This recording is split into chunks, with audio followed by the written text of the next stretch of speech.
ደስ የማይል ህይወት ውስጥ ልትኖር ትችላለህ። በአሁኑ ሰዓት ደስ የማይል ሁኔታ ላይ ልትሆኚ ትችያለሽ። እግዚአብሔር ግን ያስቀመጠውን አይረሳም፣ አይተውሽም። አጥንትሽን ይጠብቃል፣ አንቺን አይደለም። እግዚአብሔር ሁል ጊዜ ይመራሃል። ነፍስህንም ከመልካም ነገሮች ያጠግባል፣ አጥንቶችህንም ያጠናል። አንተም እንደሚጠጣ ገነት፣ ውሃውም እንደማያቋርጥ ፈሳሽ፣ የመንገድ ላይ ቀዳሽ፣ ሰባራውን አዳሽ፣ ጠጋኝ ትሆናለህ ይላል። ክብርና ምስጋና ለስሙ ይሁን። ኢሳይያስ 18:11 ላይ እግዚአብሔር ይመራሻል። በመከራ ውስጥ ብትሆኚ አይተውሽም፣ እሳት ውስጥ ብትወድቂ አይተውሽም። ግን ለጊዜው ዝም ይላል። ፈተናዎች ይኖራሉ፣ ዝም ይላል። ግን አጥንትሽ ሁሉ ጠባቂ ነው። አይገርምም? የአጥንቶቻችን ጠባቂ አጽሞቻችንን ይጠብቃል። ከሞትን በኋላ አጽሞቻችን ይጠበቃሉ።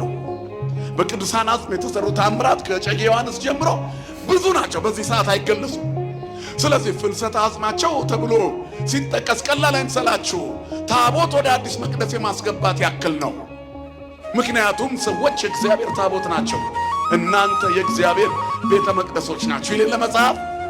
አንትሙ መቅደሱ ለእግዚአብሔር እኮ ነው። የእግዚአብሔርን ቤተ መቅደስ በጣዖት ቤት የሚያኖር መኑ ደመሮ ብርሃን ምስለ ጽልመት ቤልሆር ምስለ ክርስቶስ፣ ብርሃንን ከጨለማ ጋር የእግዚአብሔርን ታቦት ከጣዖት ጋር አንድ የሚያደርግ ክርስቶስን ከቤልሆር ጋር ማን አንድ ያደርገዋል? የእግዚአብሔር ታቦት ቅዱስ ነው ይልና እናንተ ናችሁ ይላል። ክብርና ምስጋና ለስሙ ይሁን።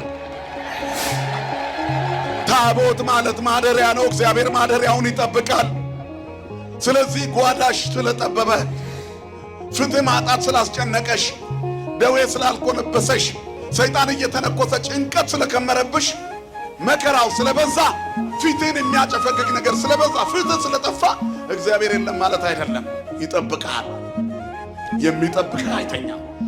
ይደቅ ዘያቅበክ ናሁ ይደቅ ሰይነቁን ዘያቅበው ለእስራኤል። እስራኤልን የሚጠብቅ አይተኛም፣ አያንቀላ። የሚጠብቅህ አይተኛም፣ የሚጠብቅሽ አይተኛም።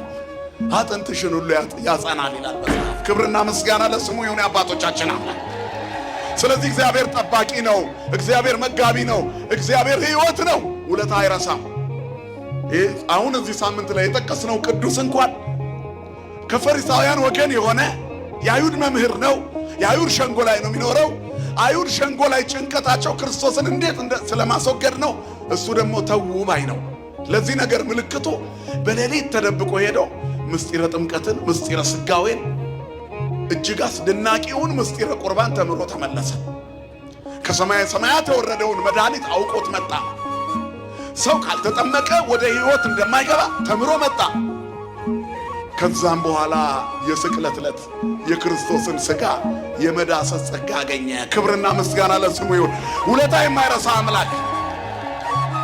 በመከራዬ ቀን ስማኝ አድንህም አለው፣ አንተም ታከብረኛለህ ይላል መዝሙረኛው ዳዊት።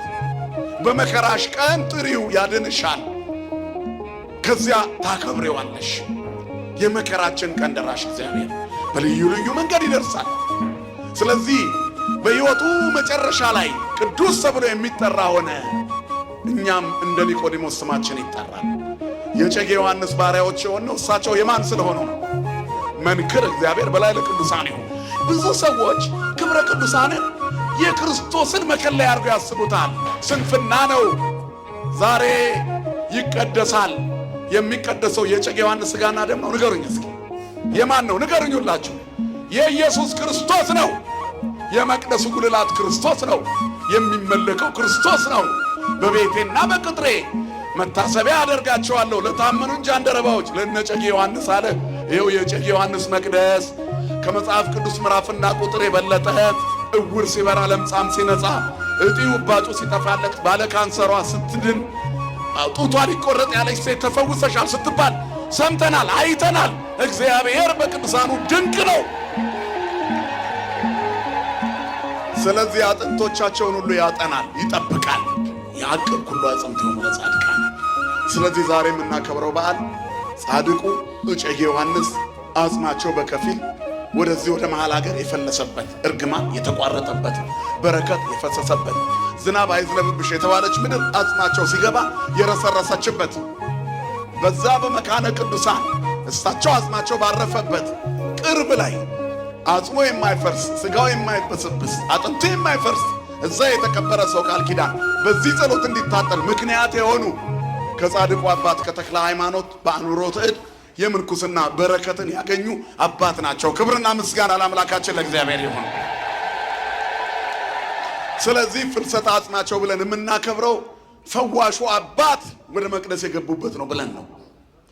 ፈዋሹ አባት እሳቸውን እግዚአብሔርን ክርስቶስን የሚፈልግ ሰው በእሳቸው በረከት እንዲያገኝ የተመጣበት ነው። ሁለተኛ ነገሥት ምዕራፍ 13 ላይ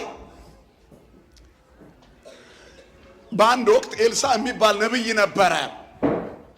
ታላቅ ነብይ፣ የኤልያስ መንፈስ እጽፍ የወረደበት የኤልያስ ደቀ መዝሙር የነበረ 12 ጥማድ በሬ እያረሰ ያለ